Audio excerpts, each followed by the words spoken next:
Hello class 12. So in this video we'll discuss about class 12th chemistry unit number 1 that is solutions के बारे में हम discuss करने वाले हैं. So let's start. ओके तो सबसे पहला सवाल आता है सॉल्यूशंस, है ना. सॉल्यूशंस जो वर्ड है उसको सुन के हमें समझ में आता है कि यहाँ कितनी चीज़ों का घोल है जो बनाया होगा, चीनी का और पानी का घोल बना दिया होगा, है ना. तो हमें सॉल्यूशन जो शब्द है उसको सुन के समझ में आता है शायद कोई लिक्विड वाली चीज़ होगी, है ना. लिक्विड को हमने कुछ चीज़ मिला दिया होगा उसके अंदर और हमने उसका जो है मिक्सचर बना दिया एक तरीके से, ठीक है. वो सॉल्यूशन है.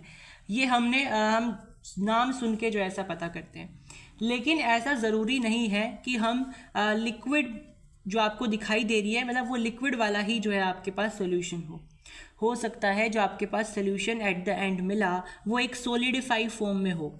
उसके भी एग्जांपल्स जो है हम आपको देने वाले हैं, ठीक है. तो अगर हम बात करें what is the classic definition of the word solution, ये सॉल्यूशन है क्या, हम कैसे डिफाइन करते हैं सॉल्यूशन को. तो सॉल्यूशन एक होमोजीनियस मिक्सचर होता है दो या दो से ज़्यादा केमिकली नॉन रिएक्टिंग स्पीसीज़ का. इसका मतलब क्या है, देखिए होमोजीनियस मिक्सचर का मतलब क्या होता है. देखिए होमोजीनियस मिक्सचर का मतलब होता है जब हम दो चीज़ों को मिलाएं और फिर हम उनको अलग ना कर पाएं इन द सेंस आप उनको फिजिकल प्रोसेस के द्वारा मतलब एक तरीके से उनको अलग जज ना कर पाएं. फॉर एग्जाम्पल मैंने क्या किया, मैंने एक कंटेनर है जो लिया, इसके अंदर मैंने पानी है जो भर दिया, ठीक है. फिर मैंने क्या किया, मैंने इसके अंदर सोल्ट मिला दिया और आपने इसको अच्छे से मिक्स किया, ठीक है. आपने उसको बिल्कुल प्रॉपर अच्छे से मिक्स किया. अब अगर आप इसका ये वाला हिस्सा देखो तो इसमें भी उतना ही सोल्ट है जो मिक्स हुआ होगा जितना इस वाले पार्ट में मिक्स हुआ होगा, क्योंकि आपने उसको प्रॉपर मिक्स किया. मतलब इस पूरे कंटेनर में कहीं पे भी किसी भी पॉइंट पे अगर आप देखोगे तो प्रॉपर यूनिफॉर्म जो आपके पास सोल्ट है उसका कंटेंट होगा. ऐसा नहीं होगा कि इस पर्टिकुलर कॉर्नर पे ज़्यादा सोल्ट है और इस पर्टिकुलर कॉर्नर पे कम सोल्ट का कंसेंट्रेशन है, ऐसा नहीं है. यानी पूरे के पूरे कंटेनर के अंदर जो सोल्ट का कंसेंट्रेशन है यानी सोल्यूट का जो कंसेंट्रेशन है वो बराबर है. सोल्यूट मतलब क्या, सोल्यूट मतलब जो आप चीज़ जो कम मात्रा में यूज़ कर रहे हो उसको हम कहते हैं सोल्यूट. भाई आपने क्या कहा, आपने ये बोला यानी हमने इस सोल्यूशन को बनाने के लिए जो ज़्यादा अमाउंट में चीज़ ली थी वो था वाटर, ठीक है. हमने कंटेनर के अंदर सबसे पहले वाटर है जो रख दिया था, तो वाटर क्या हुआ, वाटर आपका सोलवेंट हो गया. और फिर बाहर से हमने क्या चीज़ इसमें रखी, सोल्ट रखी, और वो सोल्ट क्या है, रिलेटिवली कम अमाउंट की है, यानी कि सोल्ट क्या हो गया, सोल्यूट हो गया, ठीक है. तो जब हमने इस पानी का और नमक का जो मिक्सचर है बनाया तो उसमें यूनिफॉर्म बिल्कुल कंसेंट्रेशन थी सोल्ट की. ऐसे ही मिक्सचर्स को हम बोलते हैं होमोजीनियस मिक्सचर, ठीक है. और फॉर एग्जांपल एक और एग्जांपल लेते हैं. हमारे पास एक और कंटेनर है, मान लीजिए इसके अंदर भी मैंने क्या रखा, वाटर मान लीजिए रख दिया. तो ये वाटर क्या है, ये वाटर है सोलवेंट, ठीक है. और मैंने क्या किया, इसके अंदर सैंड मिला दिया रिलेटिवली कम अमाउंट में. इसका मतलब सैंड क्या है, सोल्यूट है. अब बताइए क्या सैंड इसमें पूरी तरह घुल जाएगा, नहीं घुलेगा ना भाई. आप इसको अगर रखोगे तो सेडिमेंटेशन के प्रोसेस के माध्यम से वो जो सोल्ट है वो नीचे बैठ जाएगा, ऐसे है ना, नीचे बैठ जाएगा इस तरीके से, ठीक है. तो पूरी तरीके से मिक्स नहीं होगा लेकिन कुछ कुछ पार्टिकल उसके ऊपर तैर रहे होंगे. मतलब आप ऐसा बोल सकते हो कि अगर आप इस कॉर्नर पर सैंड का कंसंट्रेशन देखते हो तो वो बहुत कम होगा एज कंपेयर टू यहाँ पर. समझ में आई बात. तो ऐसे मिक्सचर को हम कहते हैं non homogeneous mixture. I think यहाँ से आपको कंसेप्ट समझ में आया होमोजीनियस मिक्सचर और नॉन होमोजीनियस मिक्सचर का. अब एक वर्ड यहाँ पे लिखा है non reacting, chemically non reacting species. इसका मतलब क्या है, देखिए जब हम होमोजीनियस मिक्सचर बनाएंगे, सॉल्यूशन बनाएंगे बेसिकली, तो हम ये ध्यान रखेंगे कि जो आप चीज़ें यूज़ कर रहे हो वो आपस में केमिकली रिएक्ट ना करें, बस फिजिकली रिएक्ट करें, है ना, यानी वाटर है, वाटर के अंदर हमने क्या मिलाया, सोल्ट मिला दिया, तो ये आपस में वाटर और H2O आपस में रिएक्ट नहीं करेंगे केमिकली, बस फिजिकली आपस में जो है डिसॉल्व हो जाएंगे, ठीक है। तो ये होता है। तो जब भी आप सोल्यूशन बनाओगे तो 2 things you have to remember, that the mixture should be homogeneous and the species that you are going to mix together must be chemically non-reacting, okay। Solution के बहुत सारे एग्जाम्पल होते हैं, for example water salt solution, water sugar solution. तो ये तो ऐसे solution है जो आपको at the end liquefied form में दिखाई देंगे, है ना, लिक्विड फॉर्म में दिखाई देंगे। लेकिन बहुत सारे सोल्यूशन ऐसे भी होते हैं जो सॉलिड फॉर्म में होते हैं, फॉर एग्जाम्पल अमलगम्स होते हैं, ठीक है, जिंक अमलगम हो गया, तो ये आपके सॉलिड फॉर्म में होते हैं, है ना। आपका हो गया एलोइज, तो एलोइज भी क्या है, एलोइज भी सोल्यूशंस होते हैं, वो भी क्या है, वो भी एक तरीके से मेटल की फॉर्म यानी सॉलिड की फॉर्म में होते हैं। तो कुछ सोल्यूशन ऐसे भी होते हैं जो सॉलिड फॉर्म में होते हैं, ठीक है, कुछ गैशियस फॉर्म में भी होते हैं। तो आपके एनसीईआरटी में एक टेबल है जो गिवन है इसी चैप्टर के पेज नंबर 2 पर, ठीक है, तो आपको वो रीड करने हैं, वहाँ से आपको क्वेश्चंस देखने को मिल सकते हैं, ठीक है। मैंने आपको एनसीईआरटी हाईलाइट वाले लेक्चर में वो टेबल कराई थी, आप वो लेक्चर भी देख सकते हो, नहीं तो आप एनसीईआरटी की किताब से उसको खुद भी रीड कर सकते हो। अब देखिए, सॉल्यूशन के 3 तरीके से हम क्लासिफिकेशन कर सकते हैं। सबसे पहला होता है सोल्यूट और सोलवेंट के नेचर के बेसिस पर। दूसरा होता है कि आपने कितने कंपोनेंट आपस में मिलाए सॉल्यूशन बनाने के लिए, उसके बेसिस पर। तीसरा होता है सोलवेंट किस तरीके का है, उसके बेसिस पर। तो अगर हम सोल्यूट सोलवेंट के नेचर की बात करें तो आपके पास 3 टाइप के सॉल्यूशंस होते हैं। सबसे पहला होता है आपके पास सॉलिड सॉल्यूशन, दूसरा होता है लिक्विड सॉल्यूशन और तीसरा होता है गैशियस सॉल्यूशन। मतलब ओवरऑल सॉल्यूशन आपको गैशियस दिखेगा या ओवरऑल सॉल्यूशन आपको लिक्विड दिखेगा या ओवरऑल सॉल्यूशन आपको सॉलिड की फॉर्म में दिखेगा। ये डिपेंड करता है सोल्यूट और सॉल्वेंट के नेचर पर, ठीक है। अब जनरली होता क्या है कि जिसको भी आपने ज़्यादा अमाउंट में लिया है ऐसा ही आपको सॉल्यूशन जो है देखने को मिलेगा। फॉर एग्जांपल जब हम बोलते हैं कि आप चीनी का और पानी का घोल मिलाओगे, है ना, सॉल्यूशन बनाओगे, तो आपने पानी को ज़्यादा अमाउंट में लिया है, इसीलिए आपको जो ओवरऑल सॉल्यूशन मिलेगा वो भी लिक्विड फॉर्म में जो है मिलेगा। समझ में आई बात। अब देखिए, नंबर ऑफ कंपोनेंट का मतलब है आपने 2 चीज़ों को मिला के सोल्यूशन बनाया या 3 को बनाया है, कितनों को बना के आपने मिला के आपने सोल्यूशन को जो है फॉर्म किया, उसके बेसिस पर भी आप क्लासिफिकेशन कर सकते हो, है ना। तो अगर आप जो है 2 चीज़ों को आपस में मिला करके सोल्यूशन बना रहे हो तो डेफिनेटली आप उसको क्या बोलोगे, बाइनरी बोलोगे, है ना। तो आप उसको बाइनरी बोल सकते हो। और अगर आप 3 चीज़ों को आपस में मिलाते हो तो आप इसको टर्नरी बोल सकते हो। तो इस बेसिस पर आप क्लासिफाई कर सकते हो। हालांकि इसके ज़्यादा भी आप आगे बढ़ सकते हो इसमें, 4 के लिए, 5 के लिए, बट आपको इतना ही याद रखना है कि अगर आपने 2 कंपोनेंट को आपस में मिलाया तो आपके पास जो ओवरऑल सोल्यूशन बनेगा उसको आप बाइनरी सोल्यूशन भी कह सकते हो, क्योंकि वो 2 चीज़ों से मिलकर के बना। और अगर आपने 3 कंपोनेंट्स को आपस में मिलाकर के सोल्यूशन का फॉर्मेशन किया तो आपके पास जो रिजल्टेंट सोल्यूशन बनेगा उसको आप टर्नरी सोल्यूशन भी कह सकते हो, क्योंकि उसमें 3 कंपोनेंट हैं। आई थिंक यहाँ तक समझ में आया। अब सोलवेंट बेस्ड का मतलब होता है, बेसिकली इसको हम ना वाटर बेस्ड भी बोल सकते हैं, है ना। सोलवेंट बेस्ड को आप वाटर बेस्ड भी बोल सकते हो, क्योंकि जनरली जो आप सोल्यूशन बनाते हो उसमें वाटर यूज होता ही है। ऐसे भी सॉल्यूशन होते हैं जो वाटर के बिना होते हैं। तो इसके बेसिस पर आपने क्लासिफाई कर लिया कि एक तो ऐसे बनेंगे जो कि वाटर बेस्ड होंगे, एक ऐसे बनेंगे जिसमें वाटर नहीं होगा। अब ऐसा सॉल्यूशन जिसमें कोई एक एटलीस्ट एक कंपोनेंट वाटर बेस्ड है उसको हम बोलते हैं एक्वस सॉल्यूशन, और जिसमें नहीं है उसको हम बोलते हैं नॉन एक्वस सॉल्यूशन। तो इस बेसिस पर आपने 2 कैटेगरी में इसको क्लासिफाई कर दिया। अब आता है आपके पास नया topic, that is concentration terms.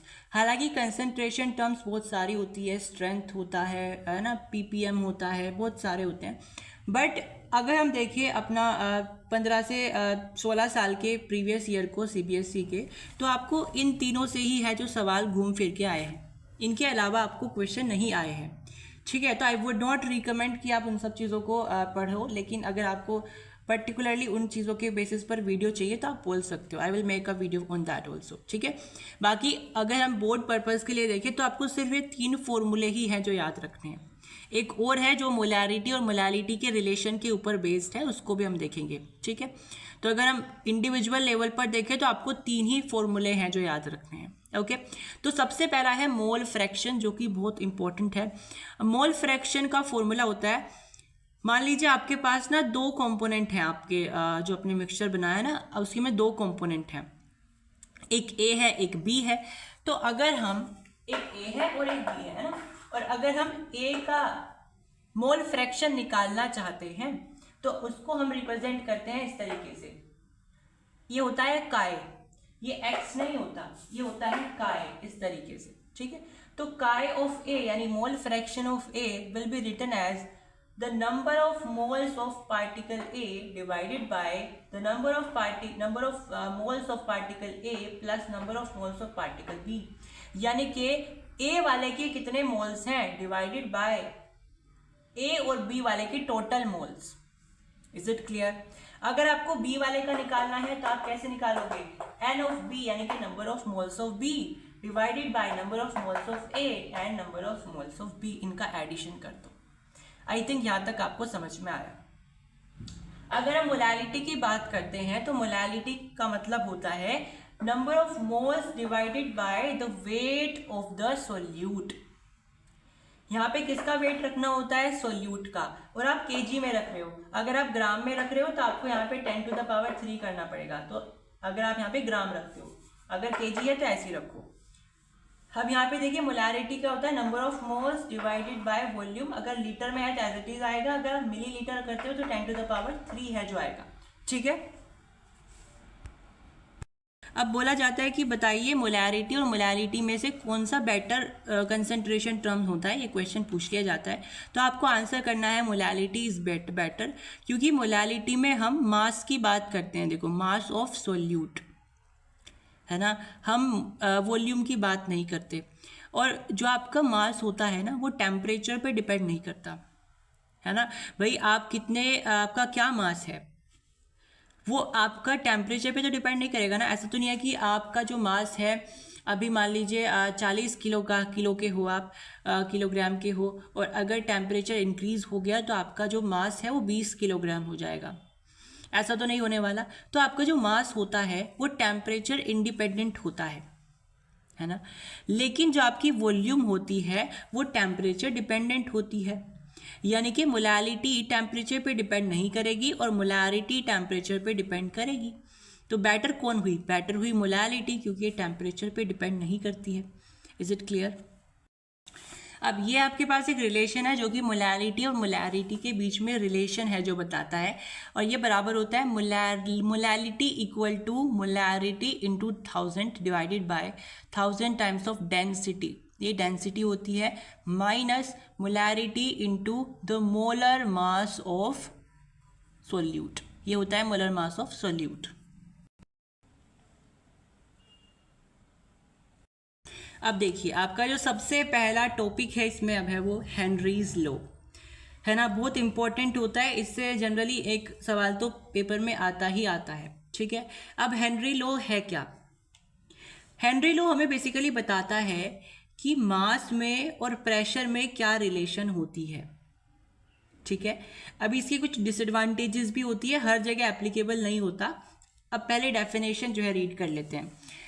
The mass of a gas dissolved per unit volume of solvent is proportional to the pressure of gas at constant temperature। मतलब कि आपने कितनी गैस पर यूनिट वॉल्यूम में मिलाई। पर यूनिट वॉल्यूम किसका? Solvent का। मतलब आप गैस को एज अ सोल्यूट यूज कर रहे हो और सॉल्वेंट में आप उसको मिला रहे हो, तो कितना मास गैस का आप 1 लीटर 1 यूनिट वॉल्यूम के अंदर मिला सकते हो सॉल्वेंट के, वो डायरेक्टली डिपेंड करता है प्रेशर के, कि आपने कितने प्रेशर से उस गैस को उसके अंदर मिलाया, ठीक है। तो यहाँ से आपको समझ के सबसे पहली बात तो याद रखनी है कि हेनरी लॉ गैसेस के लिए बना है सिर्फ। या तो आप जो आपके पास लिक्विड की चीज़ें हैं, सॉलिड की चीज़ें हैं, या तो आप उनको पहले गैशियस फॉर्म में लाओ, फिर जाके सॉल्वेंट में मिलाओ, या फिर सिर्फ आप गैशियस सॉल्यूट को ही सॉल्वेंट में मिला सकते हो, तभी आप हेनरी लॉ को एप्लीकेबल कर सकते हो। यानी Henry law is basically applicable जब आप गैशियस सॉल्यूट को सॉल्वेंट में मिलाते हो, दैट्स इट। समझ में आई बात। दूसरी डिसएडवांटेज इसकी ये है कि ये आइडियल गैस के लिए ही वैलिड है। गैस भी कौन सी होनी चाहिए? आइडियल गैस होनी चाहिए, ठीक है। तीसरी डिसएडवांटेज है यहाँ पर कि ये सिर्फ कांस्टेंट टेम्परेचर पे काम करता है। अगर आप लगातार टेम्परेचर में बदलाव लाते जाओगे तो हेनरी लॉ एप्लीकेबल नहीं होगा। तो हेनरी लॉ सिर्फ और सिर्फ कांस्टेंट टेम्परेचर पर एप्लीकेबल होता है। तो 3 डिसएडवांटेज मैंने आपको बताई। अच्छा जी, चलो डिसएडवांटेज तो पढ़ ली, लेकिन है क्या, ये काम कैसे करेगा? तो सिंपल आपको याद रखना है कि जो भी गैस आपने किसी सॉल्वेंट के अंदर मिलाई वो डिपेंड करेगा कि वो गैस आपने कितने प्रेशर के साथ उसमें मिलाई थी। यानी कि mass is basically directly proportional to the pressure. इसका एग्जाम्पल क्या होता है? इसका एग्जाम्पल है जब आप कोल्ड ड्रिंक, जो आपकी कोल्ड ड्रिंक बनती है ना, जो नई नई ब्रांड की, अलग अलग ब्रांड्स की आपके मार्केट में जो है कोल्ड ड्रिंक्स आती हैं, गर्मियों में जो पी जाती हैं जनरली, वो सारे के सारे जो मोस्टली जो उसमें से होती है वो होती है एरेटेड ड्रिंक्स। एरेटेड ड्रिंक्स का मतलब होता है कि उसमें गैस जो है मिलाई गई है सॉल्वेंट के अंदर, यानी कि उनको बनाने के लिए गैस को एज अ सोल्यूट मिलाया गया था इन द सॉल्वेंट। और वो गैस कौन सी होती है? जनरली CO2 ही होती है ना। तो कितनी अच्छी उसका जो मास है वो डायरेक्टली प्रोपोर्शनल होगा टू द प्रेशर, यानी कि कितने ज़्यादा स्पीड से आप उसके अंदर वो गैस भरोगे, वो डिपेंड करता है ऑन द प्रेशर, ठीक है। यानी यहाँ से हम एक कंक्लूजन और निकाल सकते हैं कि आपका जो मास है वो कितने अच्छे से घुल पाएगा उस सॉल्वेंट के अंदर, वो भी डिपेंड करता है प्रेशर के ऊपर। तो यहाँ से हम एक फॉर्मूला और इसमें जनरेट कर सकते हैं, दैट इज कि प्रेशर जो है आपका वो डायरेक्टली प्रोपोर्शनल हो जाएगा काई के। काई का मतलब भी सॉल्युबिलिटी होता है, इसकी जगह आप SD लिख सकते हो। अब आप कहोगे हमने तो मैथ्स में पढ़ा है कि जब भी हम ये डायरेक्टली प्रोपोर्शनल का साइन हटाते हैं तो हम एक कांस्टेंट को लाते हैं। बिल्कुल लाएंगे। तो यानी कि हम यहाँ पर इस प्रेशर के जो डायरेक्टली प्रोपोर्शनल ये काई है या ये S है, इसको हटा के डायरेक्टली प्रोपोर्शनल वाले साइन को हटा के हम एक कांस्टेंट लाना चाहते हैं, और वो कांस्टेंट होता है KH। इसको हम कहते हैं हेनरीज कांस्टेंट, ठीक है। और देखा जाए तो एक चीज और यहाँ से आप समझ सकते हो, दैट इज रिलेटेड टू कि ये जो आपका प्रेशर है it is equal to KH chi. यानी अगर मैं काई की बात करूं तो आ जाएगा P/KH, यानी कि solubility is inversely proportional to KH, ऐसा बोल सकते हो। यानी कि जिसका जितना कम हेनरी कांस्टेंट होगा उसकी उतनी ही ज़्यादा सोल्यूबिलिटी होगी। ये क्वेश्चन भी प्रीवियस ईयर में पूछा गया था, ठीक है। तो जिसकी जितना कम वैल्यू KH की होगी वो इतना ही ज़्यादा आपका उसका सोल्यूबिलिटी हो जाएगी, ठीक है। याद रहे आपको यहाँ पे x की जगह यानी काई की जगह आप S भी लिख सकते हो, यानी सोल्यूबिलिटी, नहीं तो आप मोल फ्रैक्शन भी लिखो, एक ही बात होती है, ठीक है। कंफ्यूज नहीं होना इसमें। अब क्या होता है कि हेनरी लॉ की कुछ एप्लीकेशन होती हैं जिससे आपको पेपर में सवाल पूछे जाते हैं। सबसे पहली एप्लीकेशन होती है सोडा कैन को पैक करते वक्त, जो मैंने आपको एग्जांपल दिया था ना सोडा कैन्स का, कोल्ड ड्रिंक्स का, वही इसमें है। तो जब भी यहाँ पर जो सोडा कैन्स है उनको पैक किया जाता है तो उनको बहुत ही ज़्यादा प्रेशर के साथ है जो पैक किया जाता है, ताकि जो गैस आपने उसमें मिलाई है वो अच्छे से डिज़ोल्व रहे। उसका भाई जब तक उसके अंदर गैस डिज़ोल्व होगी ना तब तक ही आपको टेस्ट आता है, वो फिज़ वाला टेस्ट। समझ में आई बात? तो इसीलिए मेक श्योर किया जाता है कि जब भी आप सोडा कैन्स को पैक करते हो तो आपको बहुत ज़्यादा प्रेशर मेंटेन करना पड़ता है, ओके। सेकेंड इसका एप्लीकेशन होता है डीप डाइविंग।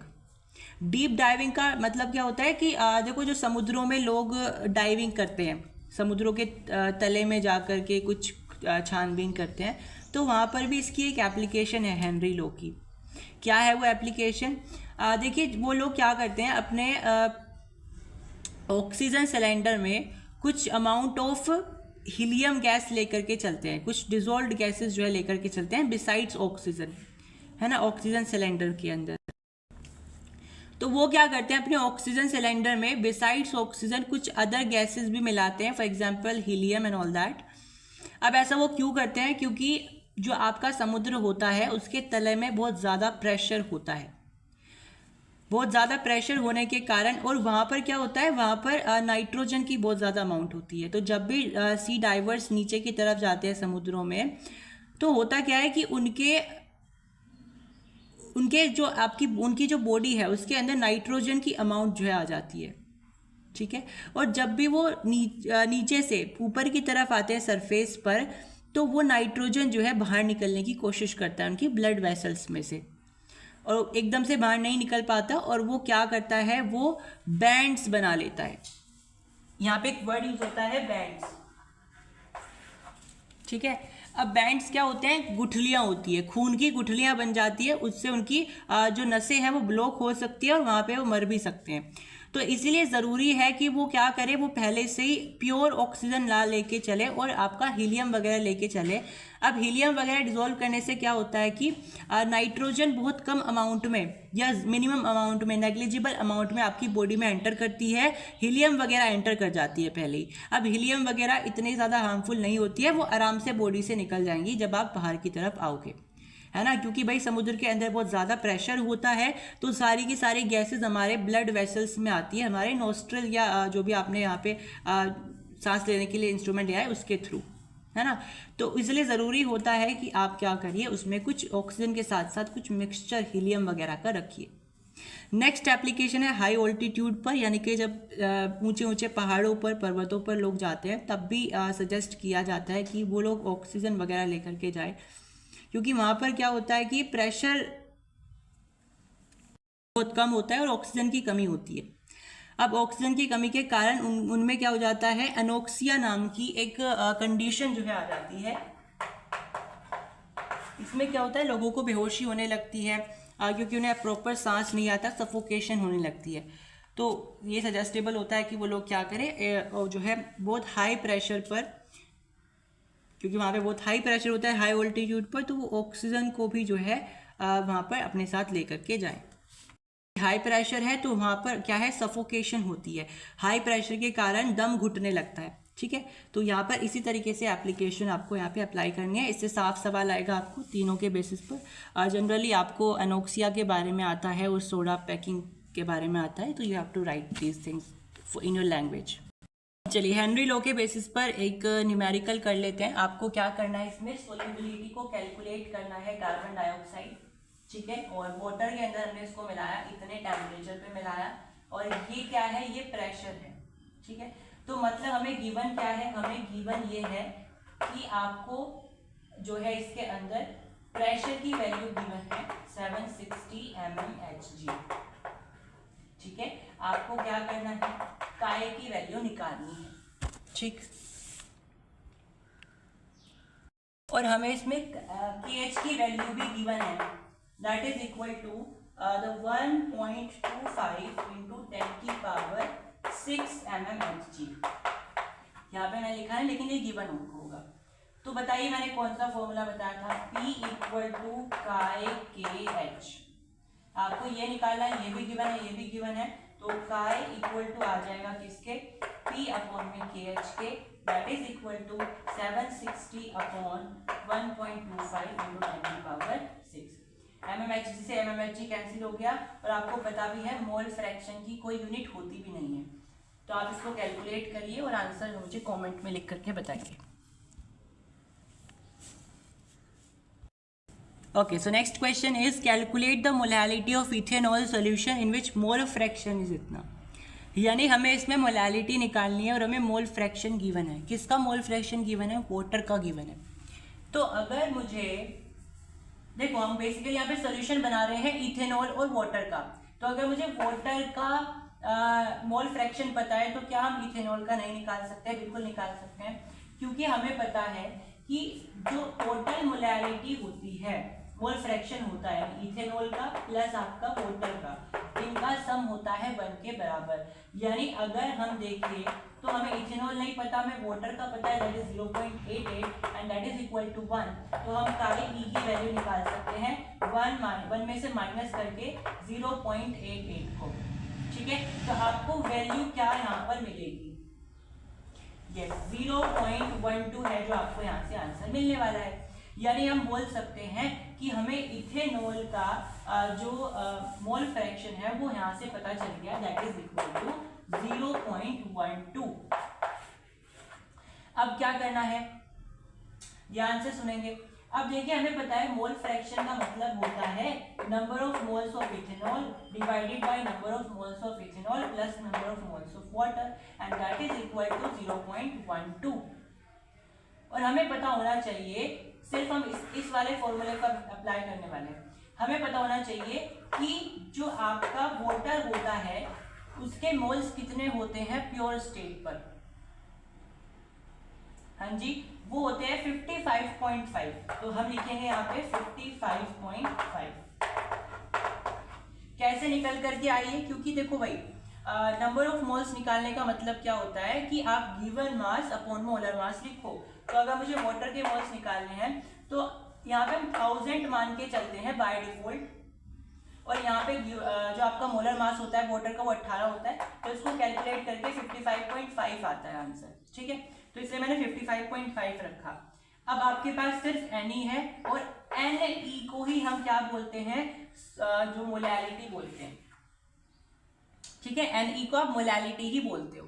तो आपको बस क्या करना है, इस एक्सप्रेशन में से सिर्फ Ne की वैल्यू निकालनी है and I am leaving this calculation on to you, you have to calculate it and write down the answer in the comment box. Okay, अब नेक्स्ट टॉपिक हमारे पास आता है दैट इज वेपर प्रेशर। ठीक है, अब जनरली लोग कहते हैं कि वेपर प्रेशर का मतलब है कि वेपर के द्वारा लगाया गया प्रेशर, लेकिन it is not a complete definition. जो कंप्लीट डेफिनेशन यहाँ पर होती है that is like of a liquid, vapour pressure of a liquid is the pressure exerted by the vapour in equilibrium with the liquid. यानी कि ऐसा pressure जो कि वेपर के द्वारा एक्सर्ट होगा, लेकिन कौन सी कंडीशन पर? इक्विलिब्रियम कंडीशन पर। ये कंडीशन लिखनी इज वेरी इंपॉर्टेंट, इसके बिना दिस डेफिनेशन इज इनकम्प्लीट।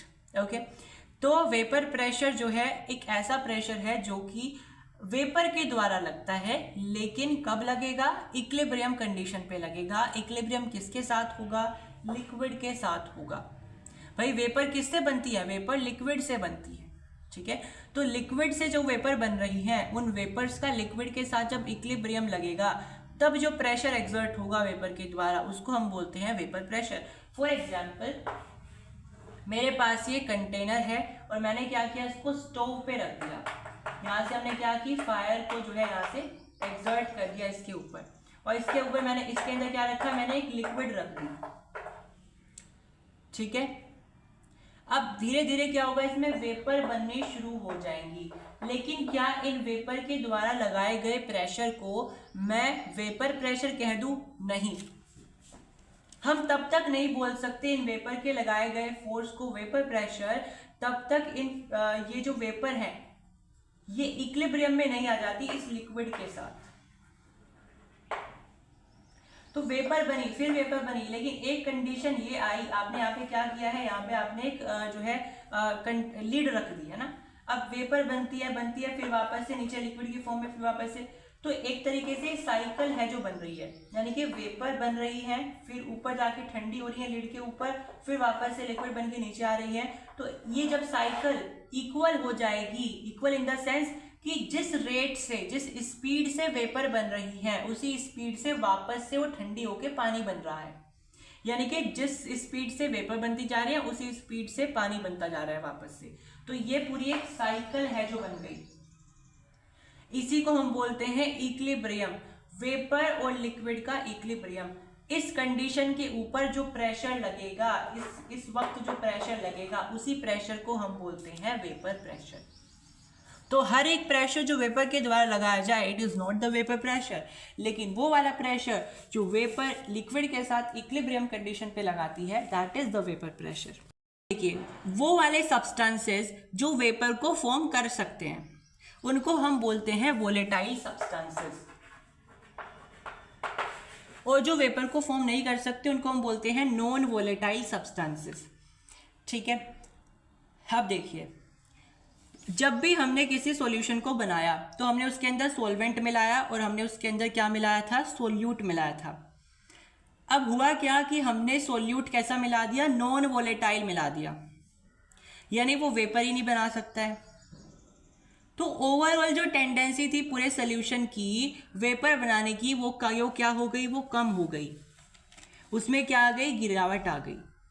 समझ में आई बात? तो यही बात मैंने आप बताने की कोशिश की है कि जो वेपर बनने का एक तरीके का रेट है, स्पीड है या प्रोसेस है, उसको अफेक्ट कर सकता है द नेचर ऑफ सोल्यूट। अगर सोल्यूट आपका नॉन वोलेटाइल हुआ तो वेपर जो है बहुत कम बन सकती है। ठीक है, अब डिस्कस करते हैं हम राउल्ट्स लॉ के बारे में। देखिए राउल्ट्स लॉ की डेफिनेशन तो आपको समझ में आ गया, आप फॉर्मूले से लिख करके बना सकते हो, लेकिन इसको समझने की कोशिश करिए। अब देखिए हम वेपर प्रेशर की बातें कर रहे हैं, ठीक है। अब हम यहाँ पे डिस्कस करेंगे। देखिए हम एक सोल्यूशन बनाने की कोशिश करेंगे। मान लीजिए मेरे पास हमारा सबसे पहला कंपोनेंट है, मैंने इसको ए मान लिया। ये कंपोनेंट है कोई भी एक लिक्विड, मान लीजिए वाटर है ये, ठीक है। दूसरा मेरे पास एक कंपोनेंट है जो मैंने इसके अंदर रखा है, मान लीजिए ये सोल्ट है, दिस इज बी, ठीक है। ये अलग अलग है, अभी मैंने इनको मिलाया नहीं है। इसमें इस कटोरी के अंदर मैंने सोल्ट रखा, इस कंटेनर के अंदर मैंने पानी भर के रख दिया है, अभी हमने इनको मिलाया नहीं, ठीक है। यानी ये प्योर स्टेट में है, हमने इनको मिलाया नहीं एक दूसरे में, इसका मतलब ये प्योर स्टेट में है। समझ में आई बात? तो प्योर स्टेट में अगर मैं इसका वेपर प्रेशर देखूं तो मान लीजिए वो P नोट A होगा। इसको डॉट को हम बोलते हैं, जो ऊपर पॉइंट लगाया है डॉट नोट, तो P नोट A है, मान लीजिए हो गया, ठीक है। और मान लीजिए इसके पास जो वेपर प्रेशर बनेगा वो बनेगा P note B, pure state में। समझ में आई बात?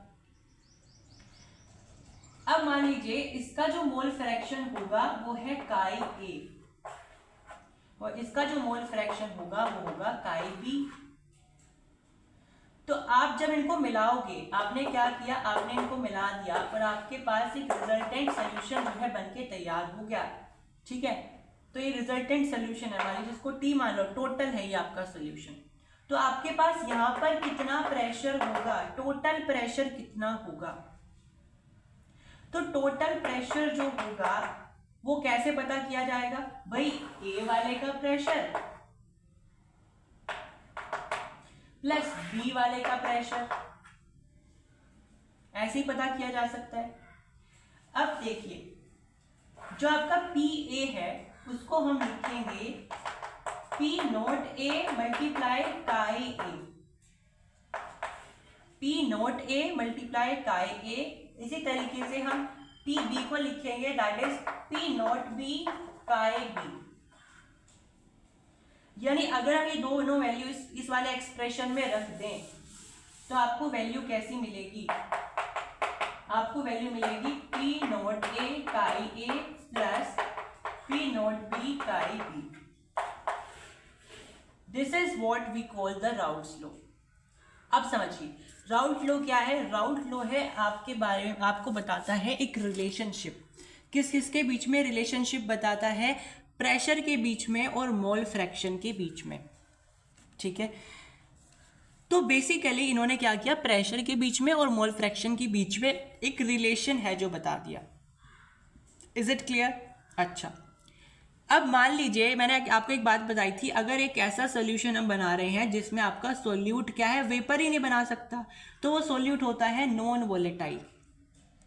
अब सोचने की कोशिश करिए, अगर कोई पार्टिकल या कोई कंपोनेंट ऐसा है जो वेपर ही नहीं बना रहा, तो क्या वो वेपर प्रेशर बना पाएगा? नहीं भाई, वेपर बनेगी तभी तो वेपर प्रेशर एक्सर्ट होगा, बिना वेपर बने वेपर प्रेशर कहाँ से आएगा? तो यानी कि पी नॉट बी सोल्यूट, एक ऐसा सोल्यूट जो कि वेपर नहीं बना रहा, तो उसका जो प्रेशर है वो भी जीरो हो गया। अगर हम पी नोट बी की वैल्यू जीरो रख दें तो ये पूरी वैल्यू जीरो हो जाएगी। तो ऐसी कंडीशन में आपके पास टोटल प्रेशर कितना आएगा, पी नोट ए इंटू काई ए आ जाएगा, बस इतना ही आएगा। ठीक है, मैंने आपको 2 लॉज पढ़ा दिए अब तक इस चैप्टर में, एंड फॉर योर सरप्राइज दोनों ही लॉज जो है आपस में कनेक्टेड हैं। यानी ये जो राउट लॉ बना ना, ये एक अलग से कहीं से लॉ नहीं आया था, ये लॉ जो है ये हेनरी लॉ से ही एक तरीके से इन्होंने अलग से डेराइव कर दिया था कुछ अलग केसेस के लिए। समझ में आई बात? तो हम दोनों फॉर्मूले जो है लिख करके देखेंगे कौन सा कैसे कंपेयर जो है कर सकते हो इन चीज़ों को। तो मैंने दोनों फॉर्मूले लिख दिए, दिस इज़ हेनरी लॉ का formula, this is routes law का फॉर्मूला।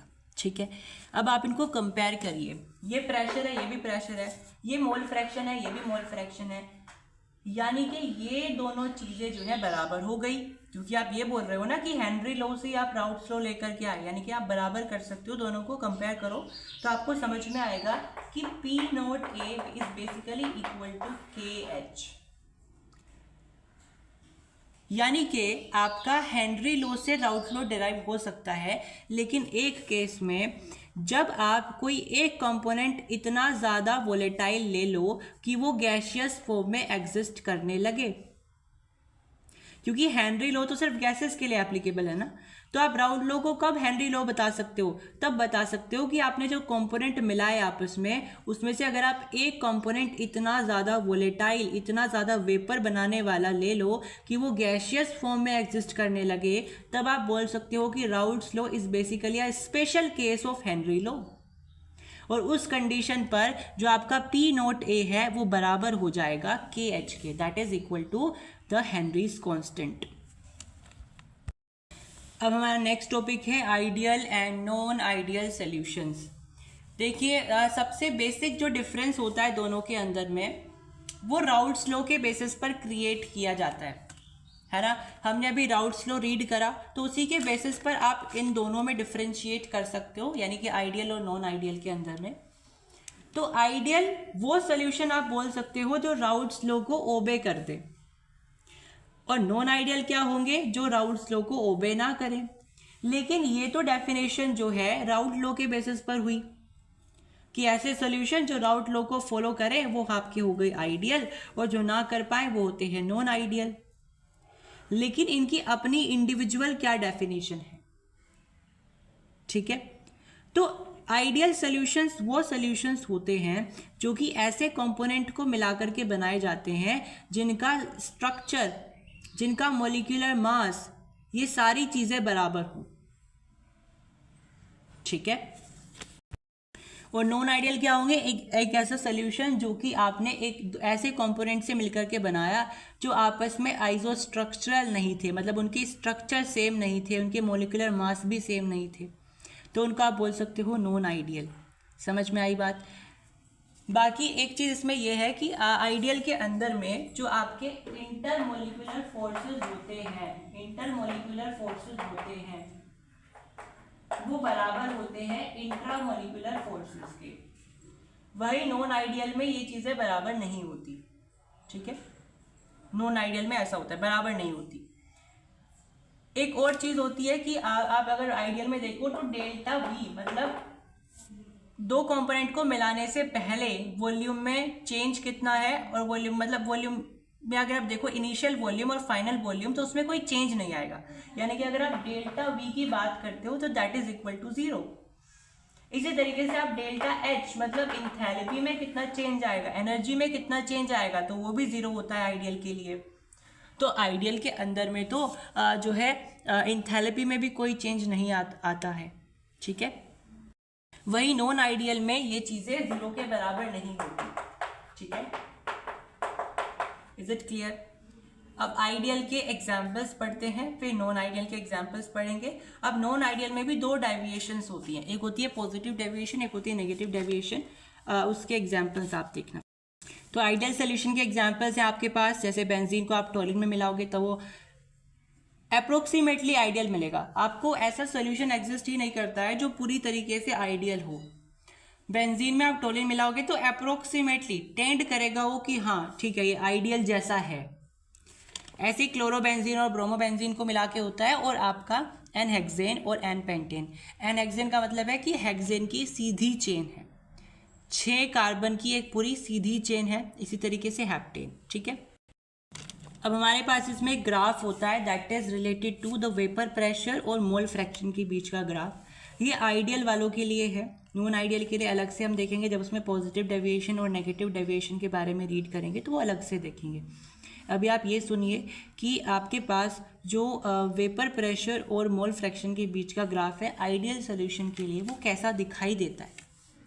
ठीक है, तो मान लीजिए ये वाला जो पॉइंट है दिस इज P0A और ये है P0B, यानी कि सॉल्वेंट का हाईएस्ट प्योर स्टेट में जो प्रेशर है दिस इज P0A और P0B क्या है, सोल्यूट का प्योर स्टेट में जो प्रेशर है वो। अब होता क्या है इसमें, आइडियल के केस में इस तरीके से आपको ग्राफ देखने को मिलेगा। ये होगा सॉल्वेंट के लिए, ये होगा सोल्यूट के लिए, और अगर आपको सॉल्यूशन के लिए चाहिए तो आप इन दोनों को मिला लीजिए तो आपको सॉल्यूशन का ग्राफ जो है देखने को मिलेगा। ठीक है, अब हम बात करेंगे नॉन आइडियल के डेविएशंस की। नॉन आइडियल में सबसे पहला डेविएशन है पॉजिटिव डेविएशन, दूसरा है नेगेटिव डेविएशन। अब नेगेटिव और पॉजिटिव का मतलब होता है कि देखिए जो पूरी तरीके से राउल्ट लॉ को फॉलो कर रहा था वो आइडियल था। ठीक है, और अगर राउल्ट लॉ की इक्वेशन में मान लीजिए आपके पास राउल्ट लॉ की इक्वेशन ऐसे थी, PT equal to PA plus PB, ये थी, तो ये थी आइडियल के लिए। जो इक्वल आएगा ये आइडियल के लिए है। अगर ये टोटल प्रेशर ज़्यादा हो जाए तो वो होता है positive deviation of non ideal, और अगर ये टोटल प्रेशर कम हो जाए इन दोनों के सम से तो आपको ये मिलेगा नेगेटिव डेविएशन। ठीक है, तो ये वाला डिफरेंस होता है।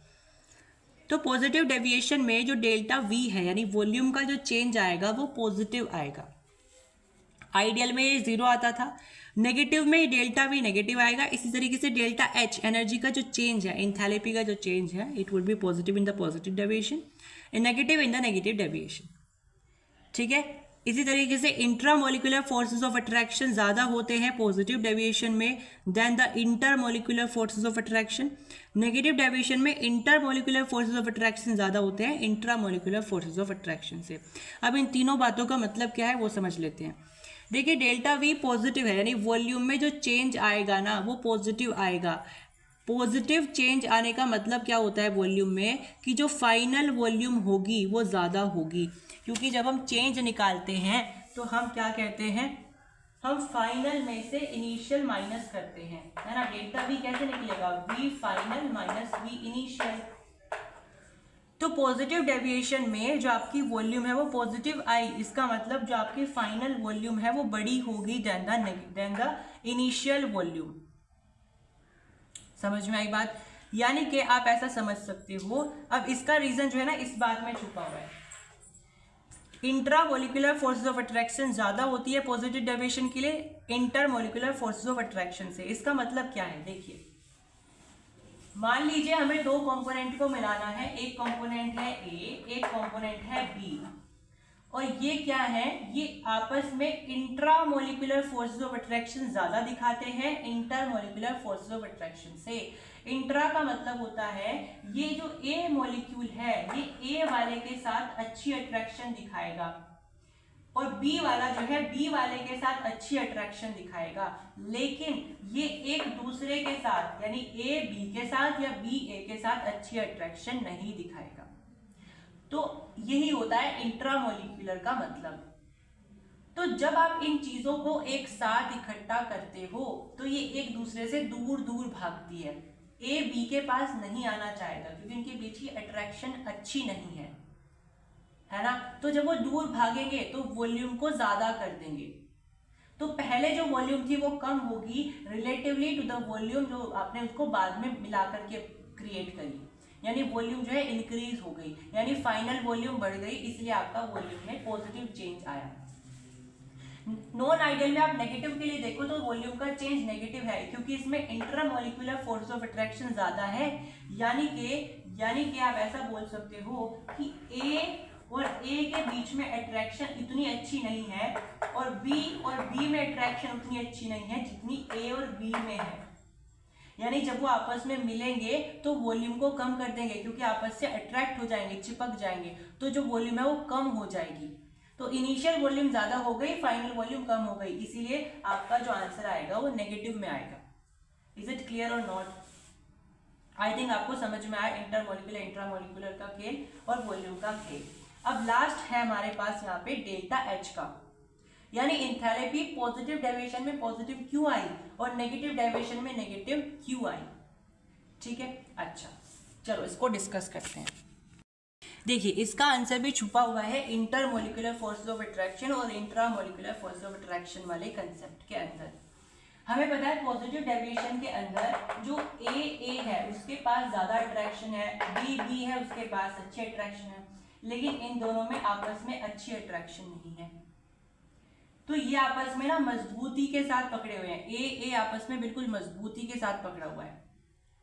ठीक है, तो इनको दूर करने के लिए, ताकि आपस में रिएक्ट कर जाएं, आपस में रिएक्ट करे, सोल्यूशन बना दें, इसलिए आपको ज्यादा एनर्जी जो है ना प्रोवाइड करनी पड़ेगी, इसलिए डेल्टा एच जो है पॉजिटिव आएगा।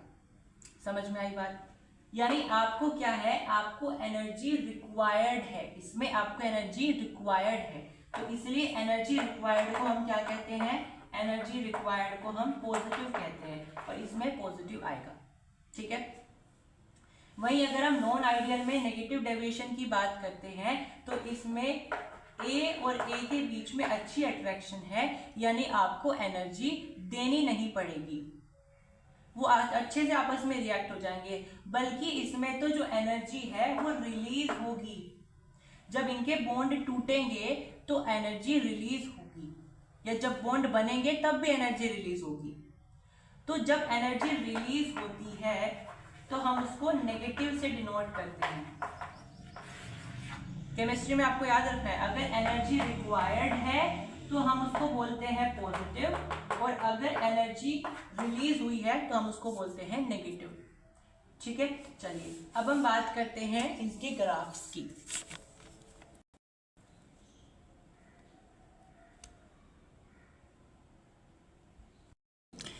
चलिए नॉन आइडियल में पॉजिटिव डेविएशन की अगर हम बात करें ग्राफ की, तो आपको कैसे ग्राफ को ड्रॉ करना है।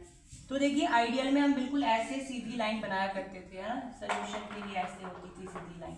तो पॉजिटिव के लिए क्या करना है, इस लाइन के ऊपर आपको ऐसे एक कर्व बनाना है, और नेगेटिव में आपको नीचे की साइड एक कर्व बनाना है। यानी कि अगर हम पॉजिटिव की बात करें तो आपको ऐसे करके आपका जो है कर्व बनाना है, और ये सॉल्वेंट के लिए है, ये सॉल्यूट के लिए है, ये सॉल्यूशन, ये आपका सॉल्यूशन के लिए है। पॉजिटिव डेविएशन की बात करें तो मैंने लाइन के ऊपर बनाया, इसी तरीके से सॉल्यूट में भी लाइन के ऊपर आएगा और सॉल्यूशन में भी लाइन के ऊपर आएगा। ये पॉजिटिव डेविएशन था। अब अगर मुझे यहीं कहीं नेगेटिव डेविएशन बनाना है तो नेगेटिव डेविएशन में क्या होगा, नीचे की तरफ आएगा, मतलब इस लाइन के नीचे की तरफ जो है हम डेविएशन दिखाएंगे, तो ये नेगेटिव डेविएशन हो गया।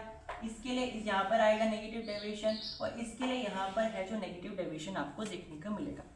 ठीक है, तो चलिए अब पॉजिटिव डेविएशन और नेगेटिव डेविएशन के एग्जाम्पल्स की बात करते हैं, क्योंकि इससे एग्जाम्पल से क्वेश्चन बनते हैं। देखिए पॉजिटिव डेविएशन के एग्जाम्पल्स को याद करने की ट्रिक है, आपको सारे याद करने पड़ेंगे। आइडियल में तो आपको 2-3 याद करने जो मैंने लिखवाए, बस उससे ही काम चल जाएगा। लेकिन पॉजिटिव डेविएशन और नेगेटिव डेविएशन के आपको सारे एग्जाम्पल्स याद होने चाहिए, क्योंकि एग्जाम्पल्स आपको क्वेश्चन में आपको लिखे हुए आएंगे, कहा जाएगा बताइए कौन सा डेविएशन शो करेंगे।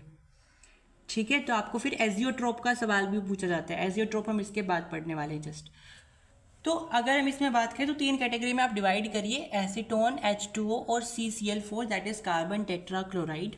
अब एसीटोन के साथ कौन कौन आएगा कि आपको पॉजिटिव डेविएशन मिक्स कर दे, तो इसकी ट्रिक है आपके पास बैक्स, ये ई भी आप कैपिटल रखिए। बैक्स का मतलब बी से आप क्या लिखोगे, बेंजीन, यानी एसीटोन में आप क्या क्या मिक्स कर सकते हो, आप बेंजीन मिक्स कर दोगे तब भी आपको पॉजिटिव डेविएशन का नॉन आइडियल मिल जाएगा। ई का मतलब होता है इथेनॉल, आप इथेनॉल मिक्स करोगे तब भी। CH का मतलब होता है कार्बन सल्फाइड, कार्बन डाइसल्फाइड है ना, carbon disulphide that is CH2। तो ये तीनों एसीटोन के साथ मिलकर के पॉजिटिव नॉन आइडियल सॉल्यूशन बनाते हैं। H2O की बात करें तो इथेनॉल आता है और मीथेनॉल आता है, तो यानी कि वाटर के साथ में शराब आएगी तो आपको पॉजिटिव डेविएशन आएगा, है ना। इथेनॉल मिथेनॉल सारे अल्कोहल्स होते हैं। अब CCl4 की भी एक ट्रिक होती है दैट इज CH2O अल्कोहल। तो यहां से आप पढ़ोगे तो चार्टो अल्कोहल, ऐसा कुछ ट्रिक है। तो CH का मतलब होता है क्लोरोफॉर्म, है ना, तो CHCl3 इस तरीके से आप बोल सकते हो। ओके फिर अगला एग्जांपल होता है TO का मतलब है टोलिन, और Al मतलब जितनी भी अल्कोहल्स हैं वो सब जब CCl4 के साथ मिलेंगी तो आपको पॉजिटिव डेविएशन शो करेंगी। अब नेगेटिव डेविएशन के एग्जांपल्स की बात करें तो आपको अगेन एग्जांपल्स में ट्रिक ही याद करनी है। तो नेगेटिव डेविएशन में आपका एग्जांपल याद रखना होता है कि वाटर में जब आप एसिड मिलाते हो, ठीक है, स्ट्रॉन्ग एसिड मिला, तो H2O के साथ क्या होता है कि अगर हम एसिड मिला दें, स्ट्रॉन्ग एसिड मिला दें, तो आपके पास नेगेटिव डेविएशन बनता है। फॉर एग्जांपल आपने HCl मिलाई या HNO3 मिलाई तो आपको नेगेटिव डेविएशन देखने को मिलेगा। अब ये है क्लोरोफॉर्म। क्लोरोफॉर्म के साथ आपका नेगेटिव डेविएशन कब देखने को मिलता है, जब आप इसमें ये ट्रिक है जो अप्लाई करते हो। अनिब से आपको A से याद रखना है एसीटोन, Ni से याद रखना है आपको नाइट्रिक एसिड, B से याद रखना है बेंजीन, ठीक है। ये है एसिटिक एसिड। एसिटिक एसिड में नेगेटिव डेविएशन कब देखने को मिलेगा, सिंपल आपको ये तो याद रखना पड़ेगा दैट इज पायराडीन और अल्कोहल।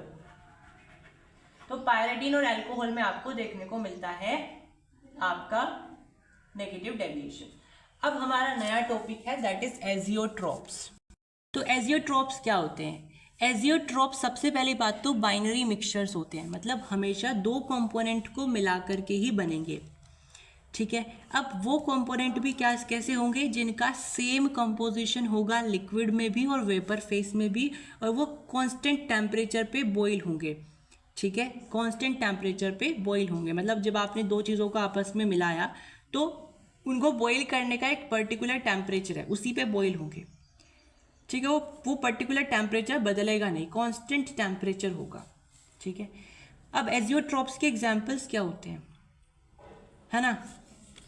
तो आपको पता करना है दो चीज़ें इसमें। एजियोट्रॉप के बेटा दो टाइप होते हैं, एक होता है मैक्सिमम बॉइलिंग एजियोट्रॉप, एक होता है मिनिमम बॉइलिंग एजियोट्रॉप, ठीक है। अब मैक्सिमम बॉइलिंग एजियोट्रॉप में सारे एग्जाम्पल्स आ जाएंगे जो आपने पॉजिटिव डेविएशन के पढ़े थे, सॉरी मिनिमम डेविएशन के पढ़े थे, है ना। मैक्सिमम बॉइलिंग एजियोट्रॉप में आपके आते हैं जो आपने नेगेटिव डेविएशन के एग्जाम्पल मैंने आपको बताए, और मिनिमम बॉइलिंग एजियोट्रॉप में आते हैं वो सारे एग्जाम्पल जो मैंने आपको पॉजिटिव डेविएशन के लिए बताए। So that's it for the video. We'll solve the questions and more concept will read in the next lecture related to it, the chapter that's colligative property and the questions related to azeotrophs and the Raoult's law, right?